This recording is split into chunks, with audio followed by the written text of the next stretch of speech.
ਹਾਂਜੀ ਦੋਸਤੋ, ਤੁਹਾਡਾ ਸਵਾਗਤ ਹੈ YouTube ਚੈਨਲ ਤੇ। ਚੈਨਲ ਤੇ ਨਵੇਂ ਸਬਸਕ੍ਰਾਈਬ ਜ਼ਰੂਰ ਕਰ ਲਿਓ, ਵੀਡੀਓ ਲਾਈਕ ਕਰਦੇ ਕਰੋ, ਸ਼ੇਅਰ ਕਰਦੇ ਕਰੋ। ਅੱਜ ਜਿਹੜੀ ਲਿਸਨਿੰਗ ਹੈ ਇਹਦੇ ਵਿੱਚ 1 to 6 ਤੱਕ ਜਿਹੜੇ ਕੁਐਸਚਨਸ ਆ ਮੈਪ ਆ, ਤੇ ਇਹਨਾਂ ਦੇ ਵਿੱਚ 8 ਤੋਂ ਲੈ ਕੇ ਅੱਜ ਤੱਕ ਲੋਕੇਸ਼ਨ ਦਿੱਤੀਆਂ ਹੋਈਆਂ। ਨੈਕਸਟ 7 ਤੋਂ ਲੈ ਕੇ 10 ਤੱਕ ਜਿਹੜੇ ਕੁਐਸਚਨਸ ਆ ਇਹਨਾਂ ਦੇ ਆਨਸਰ ਦੇਣੇ ਓਨਲੀ 2 ਵਰਡ ਔਰ ਇਹ ਨੰਬਰ। ਤੇ ਨੈਕਸਟ ਗੱਲ ਕਰਦੇ ਹਾਂ ਪਾਰਟ 2 ਦੀ। ਇਹਦੇ ਵਿੱਚ 11 ਤੋਂ ਲੈ ਕੇ 20 ਤੱਕ ਜਿਹੜੇ ਕੁਐਸਚਨਸ ਆ ਇਹ ਬਲੈਂਕਸ ਆ, ਤੇ ਇਹਨਾਂ ਦੇ ਆਨਸਰ ਓਨਲੀ 2 ਵਰਡ ਔਰ ਨੰਬਰ ਦੇਣੇ ਆ। ਤੇ ਨੈਕਸਟ ਗੱਲ ਕਰਦੇ ਪਾਰਟ 3 ਦੀ। ਇਹਦੇ ਵਿੱਚ 21 ਤੋਂ ਲੈ ਕੇ 25 ਤੱਕ ਮੈਥ ਦੀ ਇਨਫੋਰਮੇਸ਼ਨ ਟਾਈਪ ਆ। ਨੈਕਸਟ 26 ਤੋਂ ਲੈ ਕੇ 30 ਤੱਕ ਜਿਹੜੇ ਕੁਐਸਚਨ ਆ ਇਹ MCQ ਆ। ਤੇ ਨੈਕਸਟ ਪਾਰਟ 4 ਜਿਹੜਾ ਆ ਇਹਦੇ ਵਿੱਚ 31 ਤੋਂ ਲੈ ਕੇ 37 ਤੱਕ ਬਲੈਂਕਸ ਆ, ਤੇ ਇਹਨਾਂ ਦੇ ਆਨਸਰ ਓਨਲੀ 3 ਵਰਡ ਨੰਬਰ ਦੇਣੇ ਆ। ਨੈਕਸਟ 38 ਤੋਂ ਲੈ ਕੇ 40 ਤੱਕ ਬਲੈਂਕਸ ਆ, ਤੇ ਇਹਦੇ ਵਿੱਚ 8 ਤੋਂ ਲੈ ਕੇ G ਤੱਕ ਆਪਸ਼ਨ ਦਿੱਤੀਆਂ, ਇਹਨਾਂ ਵਿੱਚੋਂ ਬਲੈਂਕਸ ਜਿਹੜੀਆਂ ਫਿਲ ਕਰਨੀਆਂ। ਤੇ ਸਾਰੇ ਕੁਐਸਚਨ ਚੰਗੀ ਤਰ੍ਹਾਂ ਰੀਡ ਕਰੋ ਤੇ ਆਪਾਂ ਲਿਸਨਿੰਗ ਜਿਹੜੀ ਸਟਾਰਟ ਕਰਦੇ ਹਾਂ।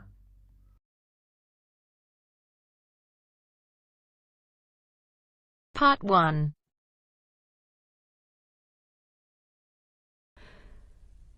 A woman has just arrived at a shopping mall with her children. You will hear her talking to a man at the information desk. First, you have some time to look at questions 1 to 6 and the floor plan of the shopping mall.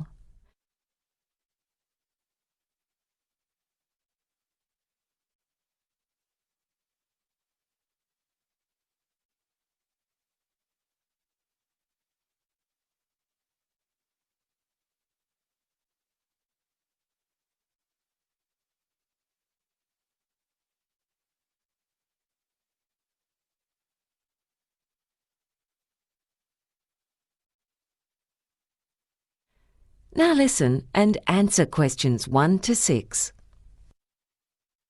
Good morning. Can I help you? Yes, I've never been here before, and I've just got a few questions about where a few places are here. Fine. Here's a floor plan of the mall. You can take that with you. But if you have any questions, I'd be very happy to help. Well, I'm afraid I always find these floor plans a bit confusing. So could you just show me exactly where we are on this? No problem. Here we are at the information desk, right in the middle, next to the escalators. The man says they are at the information desk and that it is in the middle, next to the escalator. Therefore, C has been written next to the example on the question paper. Now continue with questions 1 to 6. Right. Now, I heard there's a children's play centre where you can leave your children while you do the shopping. That's right. You can see it on the floor plan. It's in the corner, to the left of the supermarket. There are plenty of toys for them to play with there. Also, there's fresh fruit to eat, and they can have fun with the other children. Sounds good, doesn't it, kids? I was thinking I might take them to have their hair cut first. Is that the hairdresser between the furniture shop and the children's clothes shop? Yes, it is. They do children's haircuts as well. Oh, lovely. Now, my little boy's going to a friend's birthday party next week, and we wanted to buy a present. Do you know if there are any stores that might have things a 7-year-old boy would like? Oh, yes. There's a toy store right next to the shoe shop. They've got a good range of toys. I'm sure you'll find something for a child of that age. I often buy things there myself. The prices are quite reasonable. Oh, that's good to hear. Oh, and also, are there any toilets on this floor? Yes, they're in a bit of a hidden corner. You just go past the bookstore. You can see they sell newspapers there too, and down the corridor. Oh, yes, I see. I'd better take them there before we go to the hairdresser. What else do I need to do? Oh, yeah, I've got to buy some credit for my mobile phone. Can I do that at the phone kiosk over there near those benches? Yes, you can. You can also do it at the supermarket if you want. Right. Now, we've just come up from the car park, but we took the escalator. I might have a lot of things to carry later on, so I was wondering if there's an elevator. Yes, it's next to the computer store, near the top of the stairs. Oh, yes, I can see it now. Before you hear the rest of the conversation, you have some time to look at questions 7 to 10.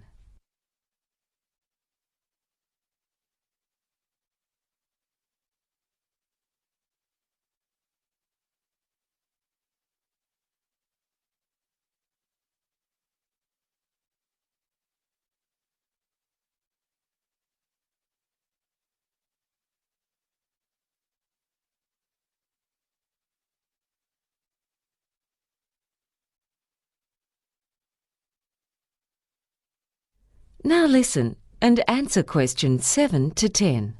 Oh, when I parked the car, I couldn't see how much you have to pay for parking. It's free for the first 2 hours, but after that it's $3 an hour. Oh, well, I think with all the things we have to do, we might be here for more than 2 hours. So if you park there for 3 hours altogether, you have to pay $3. And if it's 4 hours, you pay $6 and so on. Yes, that's right. Uh-huh. How about the children's play centre? Is there any charge for leaving your children there? Oh no, that's a free service of the shopping mall. However, there's a policy that the children have to be at least 18 months old. Oh, my youngest is just 10 months old, but I'd rather keep her with me anyway. Also, we might need to get something to eat later. Is there any place to buy lunch? Oh yes, you can get all kinds of things at the food court, from snacks to fast food to healthy meals. There's a really good range. It's 2 floors up on level 5. It's best to take the elevator. Do you know if they have pizza? 'Cause both my kids really love pizza. Yes, they do. Oh, did you know you can watch a movie here too? Yes, I've heard there's a cinema on the top floor. There might be something on that my kids would be interested in. Yeah, there are a couple of children's films on at the moment. Well, thank you very much. You've been a great help. My pleasure. That is the end of part 1. You now have half a minute to check your answers. Part 2 ਜਿਹੜਾ start ਹੋ ਚੁੱਕਾ ਇਹਦੇ ਵਿੱਚ 11 ਤੋਂ ਲੈ ਕੇ 20 ਤੱਕ ਜਿਹੜੇ questions ਆ ਬਲੈਂਕਸ ਆ ਇਹਨਾਂ ਦੇ ਆਨਸਰ ਓਨਲੀ 2 ਵਰਡ ਔਰ ਨੰਬਰ ਦੇਣੇ ਸਾਰੇ ਕੁਐਸਚਨ ਤਾਂ ਰੀਡ ਕਰ ਲਓ ਤੇ ਪਰ ਪਾਰਟ 2 ਜਿਹੜਾ ਸਟਾਰਟ ਕਰਦੇ ਆ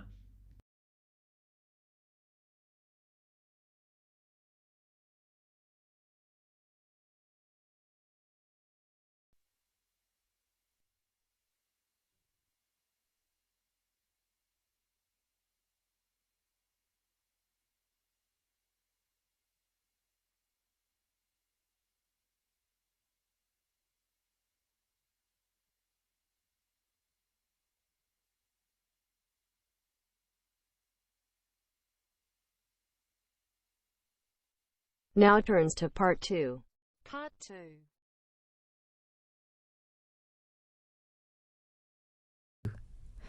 You will hear a talk by a representative of an agency that finds people to look after homes when their owners are away. He is talking to a group of homeowners. First, you have some time to look at questions 11 to 20.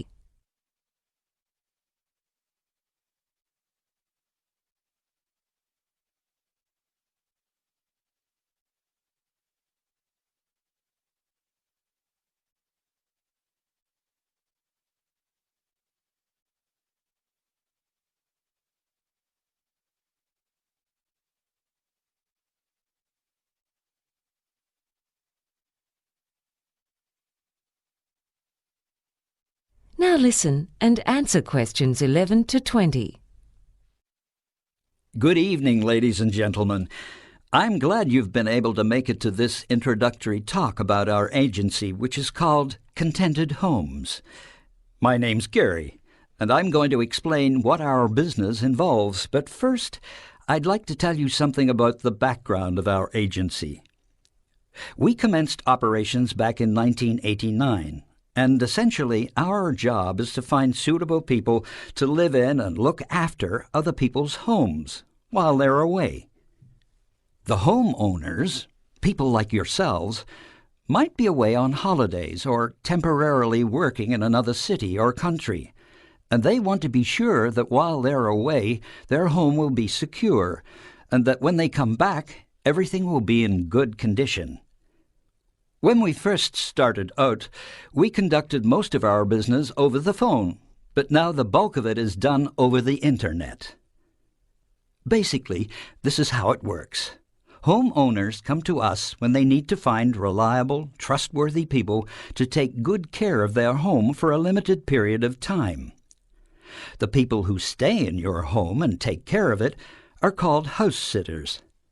The house sitters live at your place for periods of anything between 1 month and 2 years.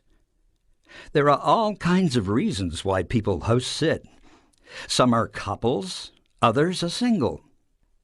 Often they're saving up to buy their own home, or they may be renovating their own home and just need somewhere to stay temporarily. Or they might have just moved to your city.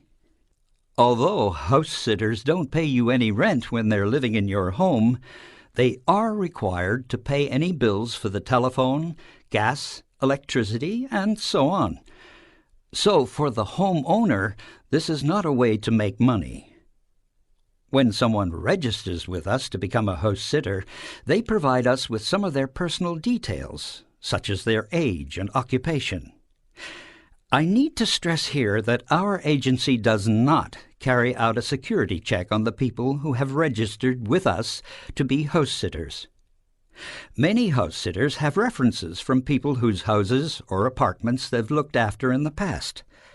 It's up to you to check those references. Allowing someone to live in your home is not a decision to be taken lightly.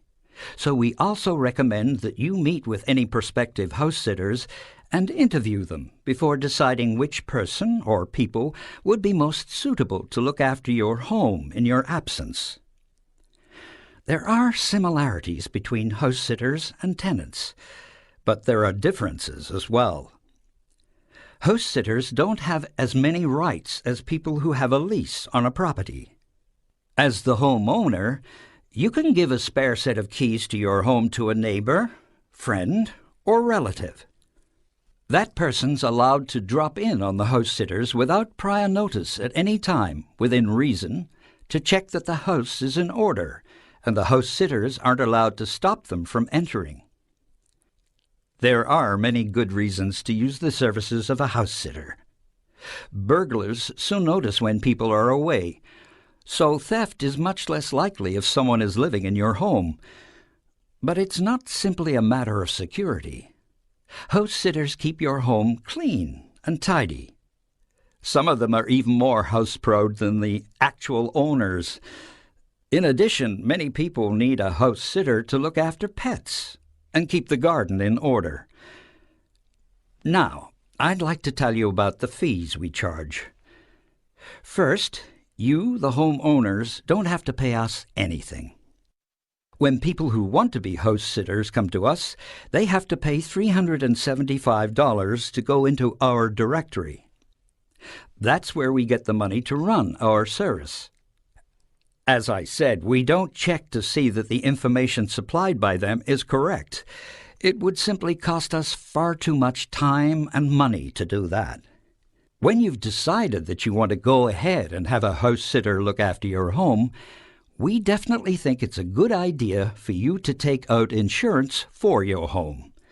You'll find that many insurance companies prefer the higher degree of security if someone's living in your home than if it's left empty.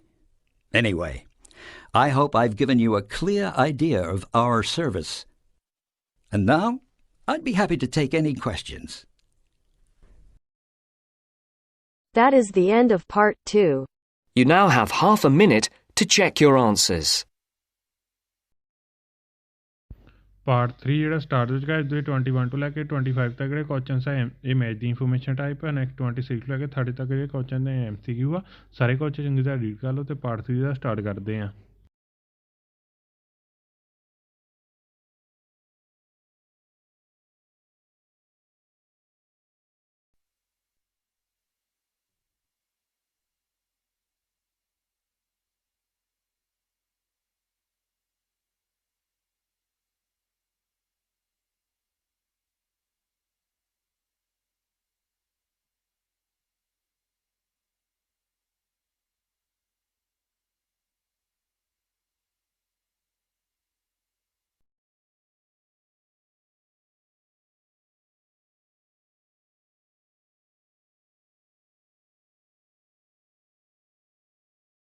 Now turns to part 3. Part 3.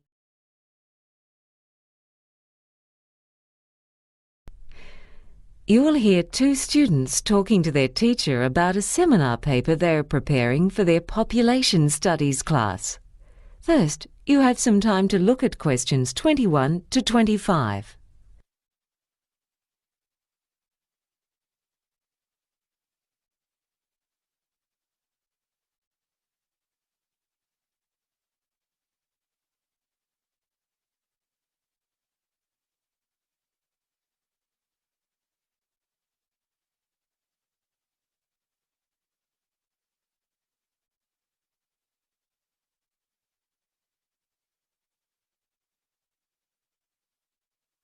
Now listen and answer questions 21 to 25.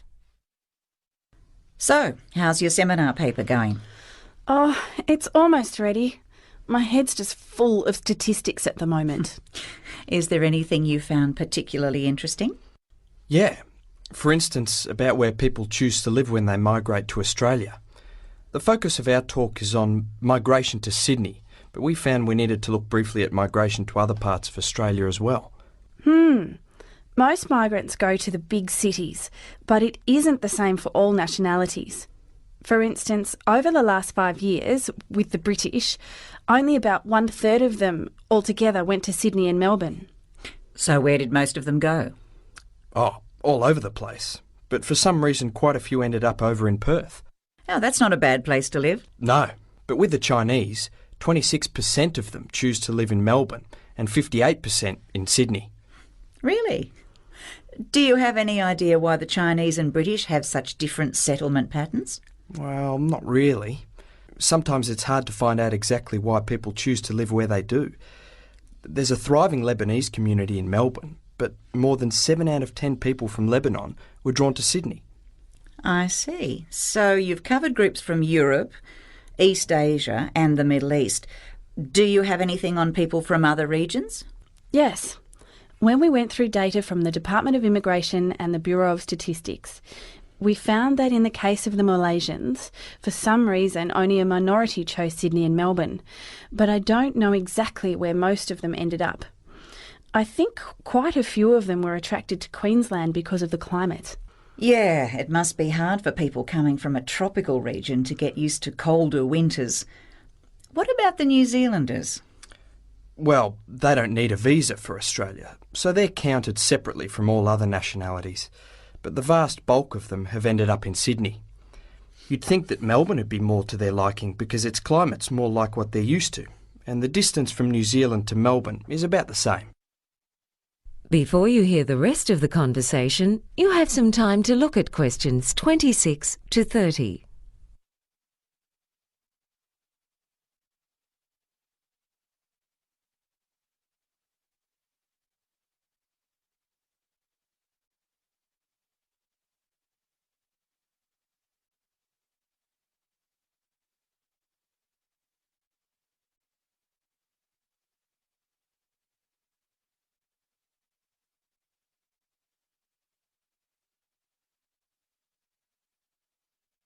Now listen and answer questions 26 to 30.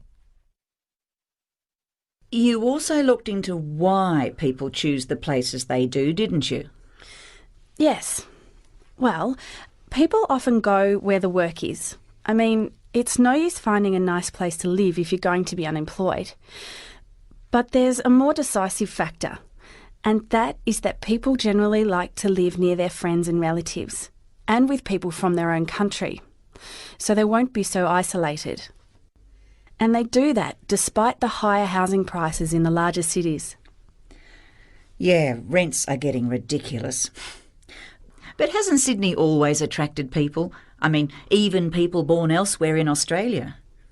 Well, historically that was the case, but even though Sydney's grown a lot recently, there's been hardly any increase in the number of Australian-born people living in Sydney.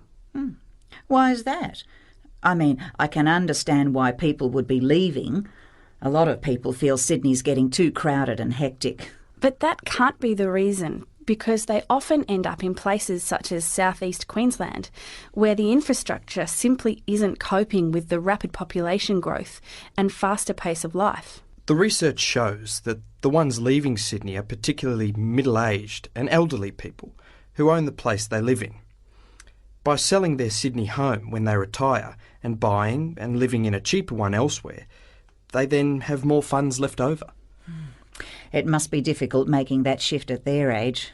I think moving or migrating's hard for anyone. Quite right. But what effect is migration having? Well, there are all kinds of effects. But sociologists talk about a growing gap between Sydney and Melbourne on the one hand and the rest of the country on the other. You see, The most recent data shows that 60% of the overseas arrivals went to those two cities, even though Sydney and Melbourne combined have got just 40% of the country's population. But you've got to remember that Australia is one of the most urbanised countries in the world. A good 50% of the population live in the state capitals, not including the urban fringes. Is anything being done to promote growth in other regions? Well, the government's got several proposals. We need more people in rural areas, but no one's suggesting that we encourage farmers to migrate to Australia because agriculture is very capital intensive in this country. But the government's thinking about having lower tax rates on private firms that employ newly arrived migrants in towns outside Sydney and Melbourne. Of course, these days the government doesn't want to actually provide jobs for them, but they are willing to favour employers who employ them. Do you think that'd work? I don't know. There's nothing to stop them moving to one of the two big cities if they feel like it. Exactly. In fact, the statistics don't give the full picture. When they migrate, people very often initially live outside of Sydney. So in the statistics, they're recorded as having settled outside Sydney. But then after a while, many make the move to Sydney. So the real picture's even more out of balance than what the statistics say. Statistics really can be a slippery thing sometimes, can't they? That's for sure.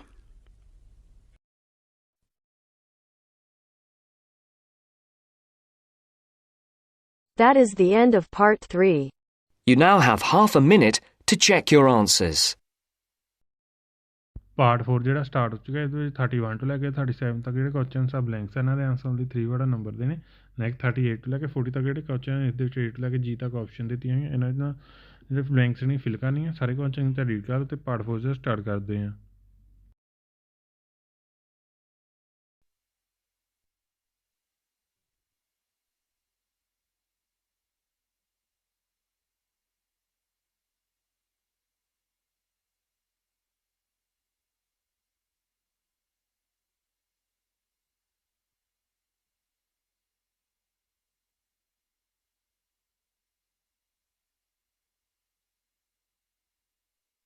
Now turns to part 4. Part 4. Emma Bell is an agricultural scientist. In the following lecture, she describes some of the advantages of the hemp plant. First, you have some time to look at questions 31 to 40.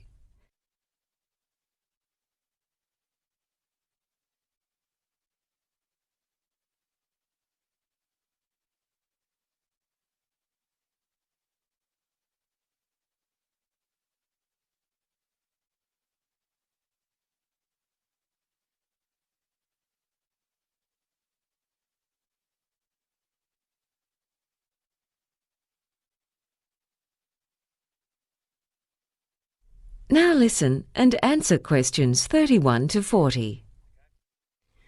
When we think of progress, we tend to look to the future. However, the past can also provide inspiration. Today, I'd like to outline some of the many ways in which the hemp plant, a plant that was used very widely until the early 20th century, can benefit both humans and the environment. You may remember that when the use of computers became more widespread, there was much talk of the paperless office. Yet now far more paper is being used than ever before. Most of that paper is made from wood, but it can also be made from hemp. Hemp is a fast-growing annual plant that can be harvested within 4 months of germination, whereas a tree takes 20 years. This means that a hectare of hemp can produce 80 times as much paper as a hectare of trees. In fact, hemp was the main source for paper production until the 20th century, and the paper it makes is of superior quality to that made from wood. Many of the rivers in the vicinity of today's paper mills suffer the effects of pollution from bleach and other chemicals used in the manufacture of paper from wood. In contrast, paper made from hemp does not require bleach.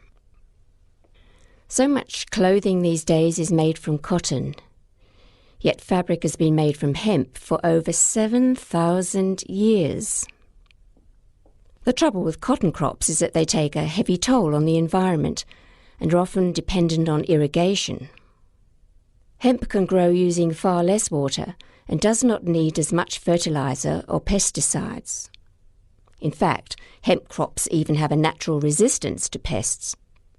Clothes made from the tough fibre of hemp also last longer than those made from cotton, which is not something that'll make clothing manufacturers very happy.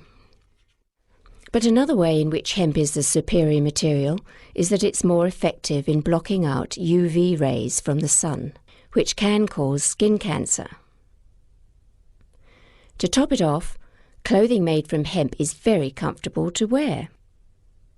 In parts of the world that still don't have electricity, this versatile plant can also be used to light lamps.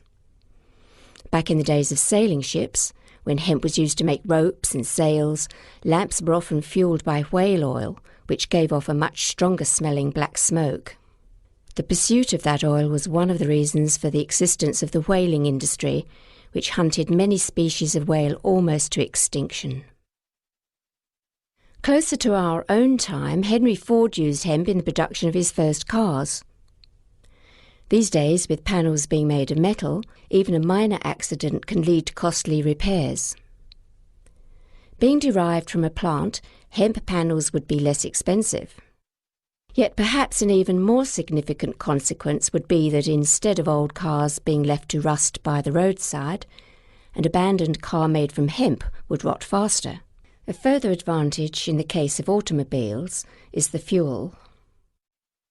One of the major causes of global warming is the use of fossil fuels in cars and trucks. Methanol is an alternative to petrol and it can be extracted from hemp. This fuel is already used by racing cars and it doesn't produce as much air pollution, thus placing a smaller burden on the air we breathe.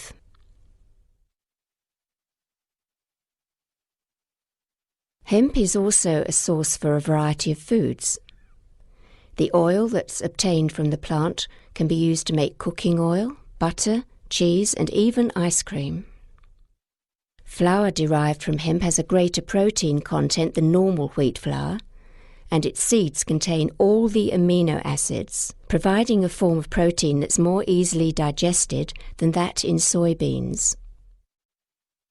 Carpets made from hemp are more durable than other carpets and are resistant to mildew, which grows in humid or damp conditions. It can also be used in the home to produce furnishings such as fiberboard, furniture and even plastics. Paints and varnish made from petrochemicals contain poisons, whereas this is not the case with those produced from hemp. Hemp plants are best grown close together, and because they produce an abundance of leaves, the ground underneath the plants is shaded, which hinders the growth of weeds. So farmers don't have to spend money on potentially dangerous herbicides. It thrives in areas with low rainfall and may be useful in combating salinity because it doesn't need irrigation, and its long taproot can reach underground nutrients and water. As a fast-growing plant, it's an easily renewable, biodegradable and ecologically sustainable source of a vast range of products that are currently made from polluting resources, such as coal, metals, gas and oil. This is quite plainly a case where we can make progress by learning from the past. That is the end of part 4. You now have half a minute to check your answers. Part 4 ਜਿਹੜਾ ਖਤਮ ਹੋ ਚੁੱਕਾ, ਹੁਣ ਆਪਾਂ answer ਦੇਖਦੇ ਹਾਂ। First A, next H, next I, next ਜੀ, next D, next F, next $6, next 18 month, next on level 4 floor, fifth, next cinema, next 1989, next internet, next 1 month, next rent, next references, next rights, next thief, next pets, next $375, next home insurance, next C, next B, next B, next C, next B, next B, next C, next C, next A, next A, next 4 months, next bleach, next water, next skin cancer, next whale oil, next less expensive, next air pollution, next C, next E, next A। Channel ते नमें subscribe जरूर कर लियो, video like कर दियो, share कर दियो। Thank you for watching.